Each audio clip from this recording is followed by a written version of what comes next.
Juncture means timing. Okay, juncture का मतलब होता है टाइमिंग। सेकंड थिंग है कंप्रीहेंशन। आप में से कोई बता सकता है कंप्रीहेंशन की मीनिंग मुझे? Yes please. क्या? Unseen passage. असल में इन्होंने कंप्रीहेंशन के नाम से एग्जाम दिया हुआ है, इसलिए उसको अनसीन पैसेज कह रहे हैं। Basically that's not meaning is the unseen passage, that's meaning is the your understanding level. Understanding आपकी क्या है? उस समझ, हिंदी में उसको कहेंगे समझ। तो मैंने दो चीज की बात किया, one is the juncture, second is the understanding या कंप्रीहेंशन। समय और समझ, ये दो चीज जीवन में सबसे इंपॉर्टेंट है। जो पेरेंट्स हैं उनको ज्यादा समझ में आएगा, बच्चों को थोड़ा कम समझ में आएगा। आज हम अगर मेहनत करें, पढ़ाई करें, आज हम कुछ भी करना चाहें तो, लेकिन आज हमारा जो रास्ता बहुत सिमट गया है। हम जिस लाइन में काम कर रहे हैं उसी दिशा में आगे बढ़ सकते हैं। आज मैं चाहूं कि मैं डॉक्टर बन जाऊं तो मैं डॉक्टर नहीं बन सकता। आज की डेट में मैं चाहूं कि मैं एडवोकेट बन जाऊं तो मैं एडवोकेट नहीं बन सकता। आज की डेट में मैं चाहूं कि मैं स्पोर्ट्स पर्सन बन जाऊं तो मैं स्पोर्ट्स पर्सन नहीं बन सकता। बच्चों से ज्यादा पेरेंट्स को ये बात समझ में आ रही होगी। लेकिन जो बच्चे हैं, आप इतने लकी हैं कि इस वक्त आप जो चाहें वो बन सकते हैं। आप कहते हैं मैं साइंटिस्ट बनना चाहता हूं, आप साइंटिस्ट बन सकते हैं। आप चाहते हैं कि मैं इंजीनियर बनना चाहूं, आप इंजीनियर बन सकते हैं। आप चाहते हैं मैं चार्टर्ड अकाउंटेंट बन जाऊं, आप चार्टर्ड अकाउंटेंट बन सकते हैं। आप चाहते हैं कि आप एक अच्छे पॉलिटिशियन बने, आप अच्छे पॉलिटिशियन बन सकते हैं। आप एक्टर बनना चाहते हैं, आप एक्टर बन सकते हैं। स्पोर्ट्स पर्सन बन सकते हैं। What ever you want you can be. यह है समय कि आप कुछ भी बन सकते हैं। समझ क्या है?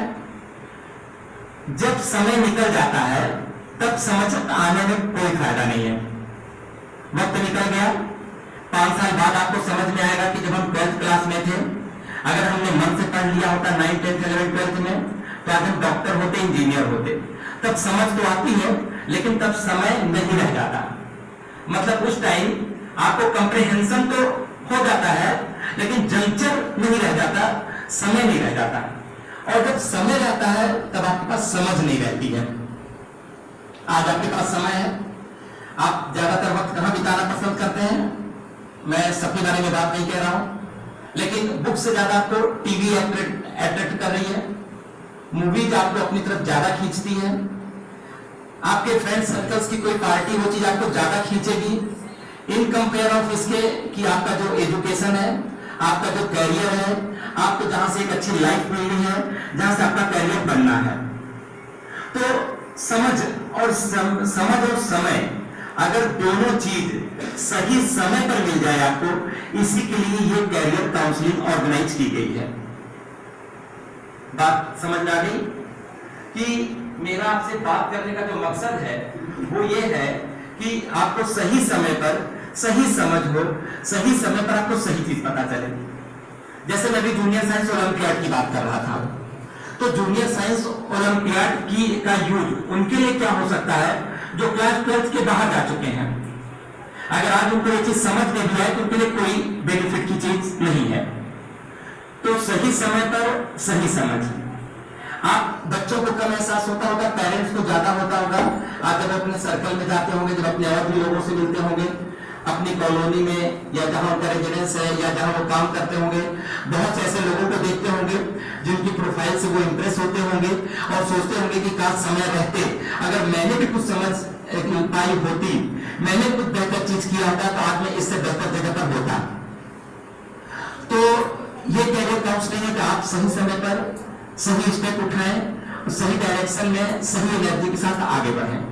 ओके, तो मैंने आपको एक चीज बताई कि जो 9th और 10th के स्टूडेंट्स हैं वो जूनियर साइंस ओलंपियाड के लिए जा सकते हैं। फिर उसके बाद जो सेकंड नंबर है वो है किशोर वैज्ञानिक प्रोत्साहन योजना, KSYP। ये प्रोजेक्ट है जो गवर्नमेंट ऑफ इंडिया का है। इसको संचालित करती है ministry of science and technology. ये क्लास 11th के लिए, क्लास 12th के लिए अलग अलग लेवल पर ऑर्गेनाइज किए जाते हैं।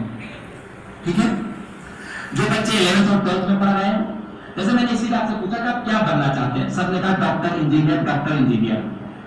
आप में से कुछ बच्चे KSYP के लिए भी अप्लाई कर सकते हैं, उस डायरेक्शन में भी जा सकते हैं जो बच्चे क्लास 11th और 12th में हैं।